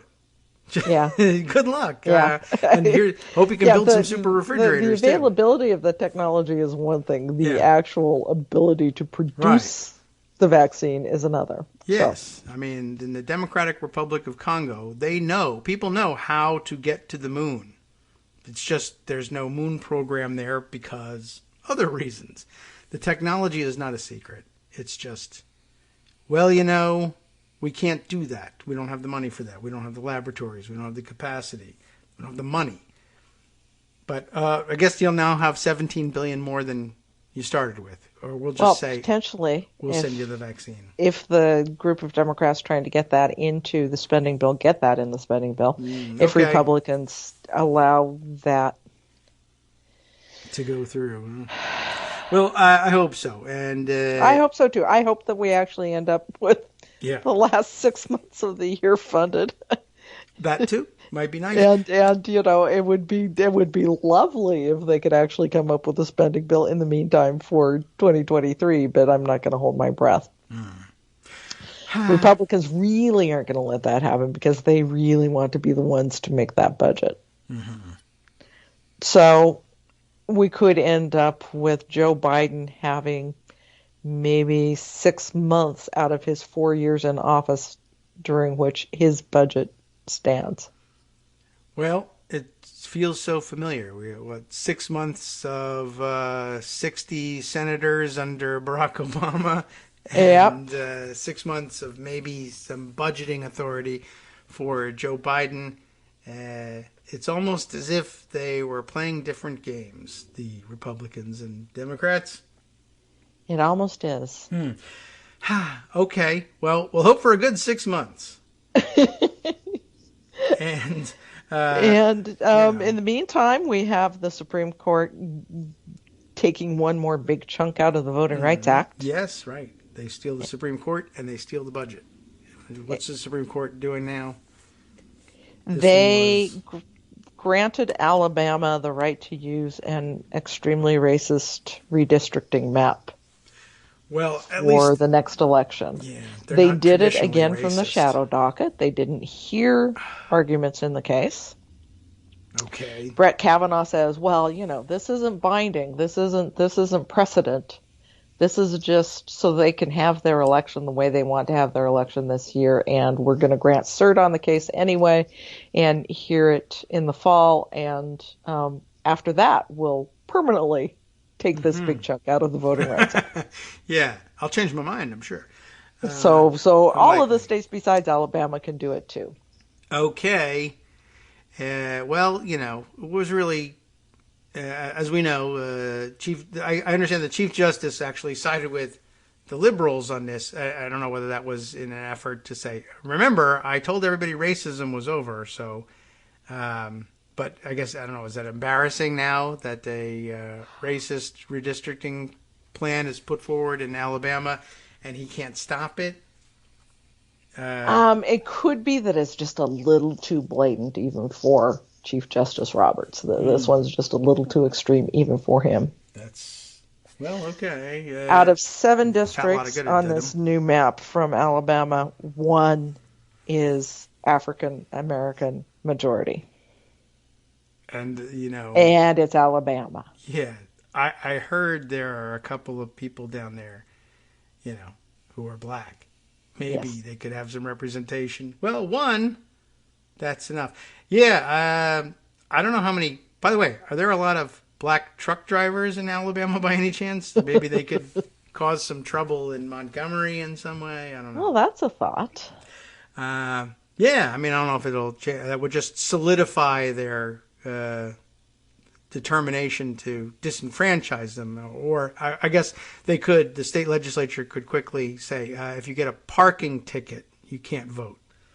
That's a possibility as an outcome from that. But yeah, I wish it was as easy to mobilize, if not necessarily really true mass response, enough response that you would get lots of newspaper press and people would feel threatened the way they do in Ottawa. But maybe we could send them to West Virginia. Oh, you think that would make a difference? Could just be there honking all of the time around Joe Manchin's mansion in West Virginia. Yeah, could be. They may have to probably wouldn't work. Probably on not. On that front, we have real movement potentially in Electoral Count Act reform. Okay. Which I'll take it. Is something. It needs to happen. Sure. It's important. You're although right. It, as the Supreme Court just proved to us again, it doesn't actually deal with the fact that we don't have free and fair elections in the United States anymore. Mm-hmm. It would keep Trump from being able to have all of his false electors. Yeah, and it would make it a lot harder for Congress to overturn election results. But the problem is it doesn't guarantee that the election results Congress ends up getting to count for the presidential election are actually valid. because so many people won't actually get to be able to vote. Right. Yeah, there's a million ways to get in the way of this. Actually, there's an old analogy that I had for something else that might work there. I think of free and fair elections as, of course, involving a lot of different operations, right? From the casting to the registration, to casting of votes, to the availability of voting machines, etc., to counting the votes, tabulating the votes, and then certifying the votes, and then yada yada. But I'm thinking of like those long thin balloons that they use for making the balloon animals, right? If all the air in there is the volume of the air inside represents, free and fair elections, right? Or the ability to get there. Or I guess that may be the better way of describing it is the efforts that you can make to stand in the way of free and fair elections. If you squeeze down on one side there by reforming the Electoral Reform Act, the volume of air inside stays the same. They just move to a different part of the system and say gerrymander the districts, impose voting restrictions, strip people of voting rights, never restoring them after they've, say, served time if they lost them as convicted felons, removing drop boxes, eliminating Sunday voting, eliminating early voting at all. There's still a million ways to get in the way. Places. Yeah. Moving things around, not even eliminating, just moving things around so that people can't keep track of where the hell is the polling station around here anyway. I can't find the thing. And then, of course, maybe standing around in your 3%er fake uniform outside of a polling place with an AR-15 on and making it look like you'll be shot if you go vote. Who knows? Yeah. There's 1,000 different ways to screw around with this. And, so Electoral Count Act reform necessary but not sufficient by itself, certainly. Certainly. We'll take it. If they're not kidding. Yeah, because I don't think we're going to get anything else because Joe Manchin and Kyrsten Sinema. Mm-hmm. Again. And I'm not even sure we're going to get this one because, again, it's a Susan Collins ploy that Mitch McConnell has blessed. Right. And we know what happens when those two start plotting. Yes. It's Lucy and football. I think it is in their interest, in Republicans' interest too, particularly a Mitch McConnell type, to prevent Trump from doing it in 2024.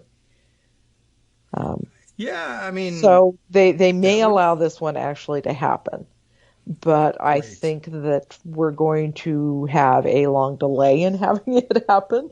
I mean, they've been working on it for a month and a half supposedly, and now we're just at the point of having formed subcommittees in their gang, in their bipartisan gang. Great. So I'm not sure. I think what they'll probably do is drag it out as long as possible. Yeah, and take up as much energy and oxygen as possible to prevent other things from being done, because that's what they do. I think you're right. I mean, if they did it quickly and simply and then it was done, then there would be time, space, and energy for further reforms in other areas that are necessary, and they don't really want to talk about those. Right. So, I mean, the reform that they're talking about is 15 minutes worth of work. They're done. So do it. No, we got to study this or that. And then they're going to complicate things and maybe even put in some provisions that would end up backfiring, like the idea of adding larger majorities or larger numbers necessary for challenging electoral certificates. I'm a little worried. I don't know if anybody's really addressed, well, what happens if one of these fake ones makes it to the floor and now Democrats are the ones who need, 50 people to sign on to invalidate a fake one, although it wouldn't make any difference whether you had 1, 10, or 50 if Republicans were determined to recognize a fake certificate. The Democrats have tried to allow states. They've tried to stop it at the state level, sending fake electors. So I don't know, and I think that the Collins group is looking at the same thing. I don't know that will be a factor, that there will be actual fake electors getting to Congress. I hope not. They didn't make it last time. They sent them, but, they get weeded out so in the mailroom. We'll see. Okay. Well, all right. Well, we're not all supposed to we never tell people to hold their breath, but that's what all you have to do is hold your breath and wait, I guess, while they kick the budget down the road a bit and electoral count reform, a welcome possibility. We'll just see whether it's something that they're going to pull the rug out from under us at the end, but it kind of feels like maybe they're going to pull the rug out from under us at the end. But well, maybe that'll teach Joe Manchin. Right. By the way, the truckers could always drive to Arizona. It's probably a little easier to find parking too around Cinema's house, more than likely. There's a lot of mountainous territory, and West Virginia cause a lot of difficulty for trucks, I think. Although you could snarl traffic pretty good going up some of those grades. But all right, yeah, good suggestion. Maybe something that they could do while people are home for this vacation that they're taking. Is the Senate going on break the same way? Not as long. Not as long. Okay. All right. Well, but at least President's Day, so you have to have 3 weeks to honor President's Day. That's right. Where are you going to get your mattresses for cheap if you don't do that? So, thanks, Joan. We appreciate your stopping by. I'm beginning to think that you might be the cause of all these government shutdown crises. But I can't prove it just yet. But I appreciate your coming. Maybe I'm paying too much attention. That could be it. Right. We love the attention that Joan McCarter gives us. We played it down a bit. Let's just torment her some more. It could be it. We'll consider that perhaps next week. I appreciate it. Thanks for coming by. Thanks, Kagro. See you then. From networksradio.com, you have been listening to Kagro in the Morning with David Waldman. That's correct. And now you can listen to the West Coast Good Book and Speakeasy in the morning with Justice Putnam. Coming up next, Florida voters duped into changing their party affiliation from Democratic to Republican. It so rarely happens in the other direction, don't you think? Look into that, plus more news from around the country and around the world next with Justice. Stay tuned.